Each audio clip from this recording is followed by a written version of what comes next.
सुबुं थुबुरमाखौ दैदेनलांनाय एबा सामलायलांनाय मानगोनां सामलायगिरि आरो दुलाराय बर' फरायसा आफाद national democratic front of Bodoland progressive Bodo' थुनलाइ आफाद बायदि बायदि गुबुन गुबुन आफादफोरनिफ्राय बेयाव थानाय गासै सिबिजाथाव गेदेमा दैदेनगिरि नोंथांमोन लोगोसे बर'लेण्डनि दाब दाब जायगानिफ्राय गोबां दुखु खस्थ' खालामनानै बेरेफुंजानो गोलाव गोलाव हान्थिनानै बेयाव नुजाथिफैनो हानाय बर' बिमानि थैजों जोनोम मोननाय रायजो राजा नोंथांमोन गिबियावनो आं बर' वुमेन जास्टिस फरामनि जानानै नोंथांमोननो बयनिसिमबो गोरबोनिफ्राय खुलुमनायखौ बावहरबाय।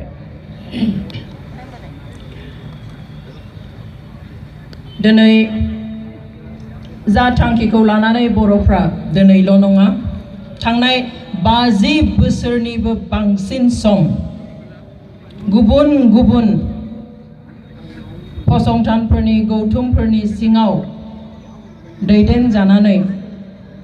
जा मोनसेल' थांखिनि थाखाय दिनैसिम हान्थिगासिनो दङ एबा सोमावसारगासिनो दङ लामायाव ओंखारगासिनो दङ आवाज दैखांगासिनो दङ बेनो जाबाय बर'नि सिमांनि हांमा हांसानि आलादा रायजो। दिनै बेनि थाखाय सोमोनांथाव बाथ्राया बेयो जे गोदो 50 बोसोरनि आगोलनिफ्रायनो एबा 50 बोसोरनि आगोलनिफ्रायनो बे मोनसे थांखिखौ लानानै इसिबां ओंखारबाय बोसोर बोसोर थेवब्लाबो दिनैसिम 2019 मायथाइसिम रावबो बर' फिसाफोरखौ होबथानो हायाखै। अनजिमाया गोदोनिफ्राय बांसिननिख्रुइ बांसिनसो जाबोदों। बेनो जोंनि सिमांखौ जाफुंगोननि जोङो रोखा नेरसोनखौ नुहुरखायो। बेवहाय आं गोरबोनिफ्राय साबायखर बावो बयखौबो दुखु खस्थ' जों सहाय खानांगोन ओरैनो जों जेखौबो मोनखाया बर' फिसा हिसाबै जों मोनफ्रोमबो फिसा बिला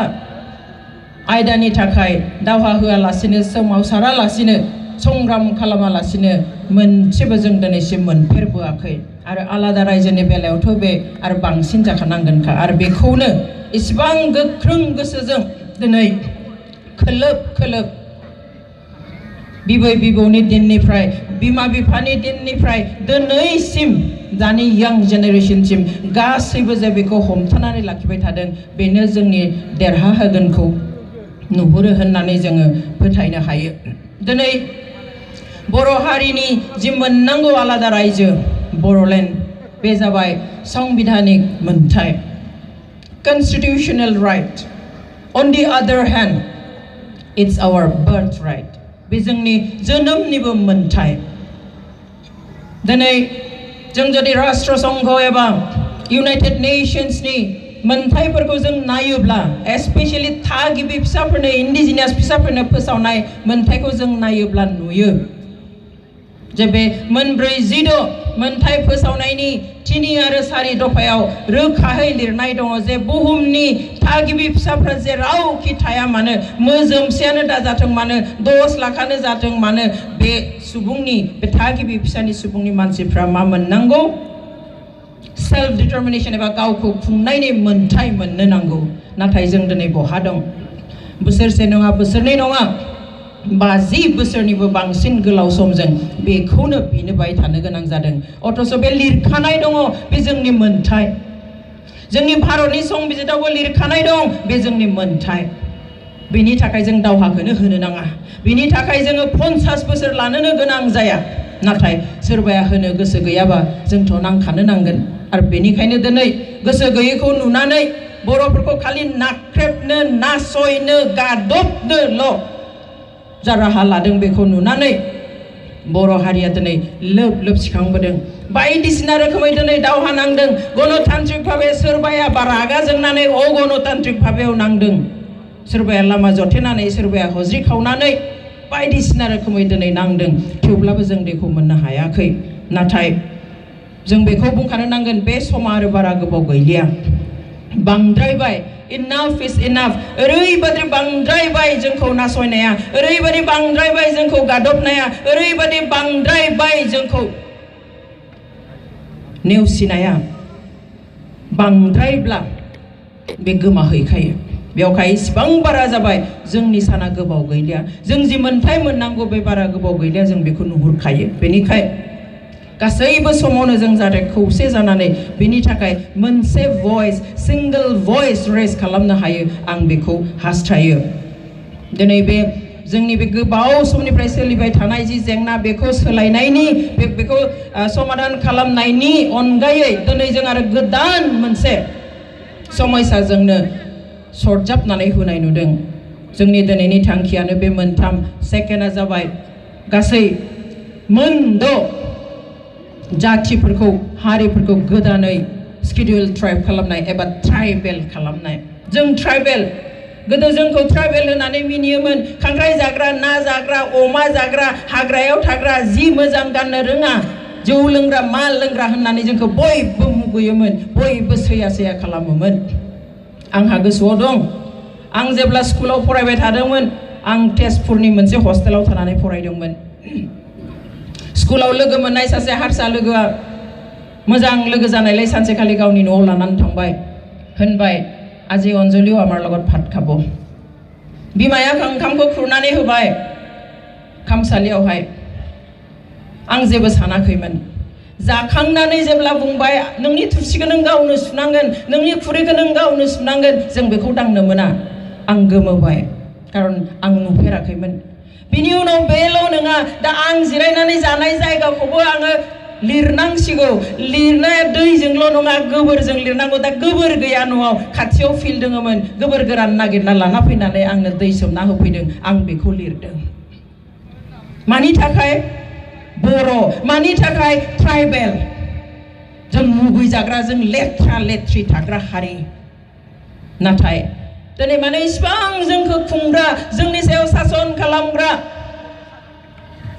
भारत उदांस्रि मोननायनि सिगाङावबो जोंखौ सासन खालामदों भारत उदांस्रि मोनखांनायनि उनावबो सासन खालामदों बिथांमोना दिनै मानो आरोबाव बे जों मुगै जाग्रा होननानै जोंखौ जे बुङोमोन जों बादि मानो जानो नागिरदों मानो जोंनि सिरियाव फैनो नागिरदों जोंखौ दिनै जोंनि थुरसिनि ओंखामखौ मानो सेना जानो नागिरदों बिनि उनावबो जों सिरि थानांगौ मा बिलाय गावनि थुरसिनि ओंखामखौ नोंबो जाफै होननानै जों बोरै लिंना हरनो आं जुदि बे थुरसिनि फागोआ आंनि उदैनि जखानिब्ला आं बेखौ बोरै गुबुनजों रानना दिनै जिखिनि खालामदों बेजों जोंखौ लोरबां खालामनायनि बादै खुनु थांखि गैया सोरखाराबो बेनि थाखाय रायजो सभायाव बेखौ लाबोनोनो लाजिनो नांगौ भारत हादोरा उदांस्रि मोननाया 70 बोसोर जालांबाय बिनि उनावबो बै हारिफोरखौ जायफ्रा दिनै ट्राइबेल जाफिननो नागिरदों बिसोरखौ मा एसेबो जौगाहोनो हायासै नामा बे 70 बोसोरावलाय दिनै जे गोदानै आरो बिसोरखौ जौगायाखै होननानैहाय एसटि केटेगरियाव दोनफिननो नागिरदों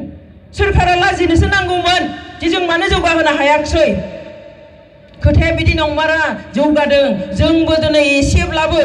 बे 70 बोसोरनि आगोलनिफ्राय बर'आबो एसे जौगादों बिथांमोनाबो जौगादों दिनै बे मोनबा जिथु क्राइटेरिया नांगौ बे क्राइटेरियाव खुनु मथे आहमा गोग्लैया दिनै राजबंशिया गोग्लैया मरान मथकफ्राथ' मालाबानो हारसाजों एसेमिलेट जाबाय बिसोरनि गाननाय जोमनाय राव बिसोरो पिउरलि हारसा असमिया जानानै थाबाय बिनि उनाव दिनै आरो बोरै एसटि जाबावनो मिन्थिगौ जानो हाखाया सोरखाराबो मिन्थिगौ जानो हाया नाथाय एकमात्र राजनैतिक मुलाम्फानि थाखाय भटनि थाखाय जोंखौ बांसिनै गादबनो थाखाय जोंनि फागोनि ओंखाम सिखौनो थाखाय जोंखौ नाख्रेबना दोनबाय थानो थाखाय आरो गावसोरा सानफ्रोमबो राजा जानो थाखायसो पलिटिकेल बेनिफिटनि थाखाय राजखान्थियारि मुलाम्फानि थाखायसो दिनै बिथांमोनखौ एसटि खालामनो नागिरदों बेनिखाय जों बयबो सांग्रां जानो नांगोन जेरै हायो गोहोजों बोलोजों रावजों जों बेखौ होबथानो नांगोन खुनु मथे बे ओएसटी हो माबा XYZ हो जों बेखौ खुनु मथे मानिनो हाया ST is ST and we are not going to share anymore with other people with other community जों गुबुन हारिजों जोंनि जि एसटी दङ जों बेखौ मालाबाबो आरो रानफिननायनि बेयाव प्रश्न फैया बिनि सोलाय दिनै एसटी हिसाबै जोंहा बेसेबां दोनख'जानाय दङ रिजार्भेशना 10% 10%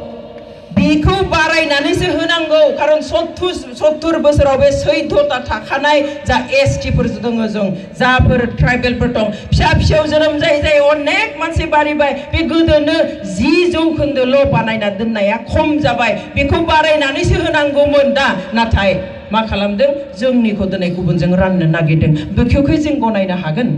खुनुदिन हाया आरो बेनिखायनो we must say no to this new amendment bill जों बे बिलनि बेरेखा गासैबो जोङो एन अन नो होननानै बुंनो हानांगोन दिनै गासैबो जेन जोंखौनो नोजोर लाखियो बोरैहाय बे बर'फोरखौ गाहायाव दोननो हागोन बोरैहाय बे बर'फोरखौ बांसिनाव बांसिन नाख्रेबनो हागोन गुबुन मोनसे आयदा जों बयबो सावरायदों बेयाव बर' हारिया गादब जानायखायनो नेवसि जानायखायनो सहायनो हायै माखासेया दिनै माखासे जोहोलावा आखायाव हाथियार लानानै ओंखारलांदोंमोन जेब्ला आखायाव हाथियार लानानै थाङो रावबो रंजानानै आखायाव हाथियार लाया रावबो आखायाव हाथियार लानानै लावथि गंसे लानानै अन्थाइ मोनसे लानानै बा हाथर थरसे थफ्रासे लानानैहाय रावबो रावखौबो बुलाबाया खुबैलाबाया रंजानानै अब्ला हाथियारखौ कि मानसिया रंजानानै आखायाव लायो नामा गाव बिमा माहारिखौ बांद्रायाव बांद्राय गादबनानै दोनजानाय नुनायाव गुबुनजों रुजुनानै जेब्ला नुबाय जे गुबुना फुङावहाय ब्रेकफास्टआव 50,000नि जायो जोंहा दिनै बोसोरसेयाव जों 50,000खौनो दांफेर मोना मा अबस्थायाव जों दिनै गोजा सा लाल साजों ओंखाम सोमना जानानै दिनै सानसेयाव बोथिनै जानो गोनां जायो बेबायदि कन्डिशनफोरखौ जेब्ला नुबाय जोंनि जोहोलावफ्रा जे कम्पेयार खालामनानै रुजुनानै नुबाय जे जों बहा दं गुबुना बहा दं स' बेजों जानाय नङा जों अब्ला गावनि जिउखौ होनो थाखाय हाथियारबो जोङो आखायाव लागोन नाथाय हाथियार आखायाव लानाया बर'आ गिबि नङा बर'ल' नङा जोंनि सिगाङाव अनेक गुबुन हारियाव बेबायदि आखायाव हाथियार लानानै गावनि हारिनि थाखाय गावनि मोनथायनि थाखाय जुज होबोदों दावहा होबोदों नाथाय दाया बर'हाल' जायो बर'नि दायखौ जेब्लाबो आलादायै नायनाय जायो जों बेखौ सानफ्रोमबो नुबोदों राजखान्थि भाबै समाजखान्थि भाबै सोलोंथाइ बिथिङाव हारिमु बिथिङाव गासैबो बिथिङाव जिबायदि गादबनाय नासयनाय बेखौनो जों नुबोबाय थादोंआनो नाथाय जों बेखौ मालाबाबो सिमाङावबो सानाखैमोन जे हाथियार लानाय गुबुन आफादफोरनि गेजेरावबो दिनै सोरखारा बेबादि फारागथि लाखिनो हागोन जों सानाखैमोन नाथाय दिनै बेखौनो दिन्थिबाय आं सानो जिखि दिन्थिया मानो बे जोंनि थाखाय बोलो जिखि दिन्थिया मानो बे जोंनि थाखाय गोहो लेट आस एक्सेप्ट इट एज पजिटिभ जों बेखौ जोंनि गोहो बादि नाजावनि जोंखौ जेसेबां नासयदों जेसेबां इनाय खालामदों जों बेखौ गोहोआव ट्रेन्सफर्म खालामनि एन्ड लेट आस फाइट टुगेदार दिनै दहायबो बुंलांदों एखे खोथा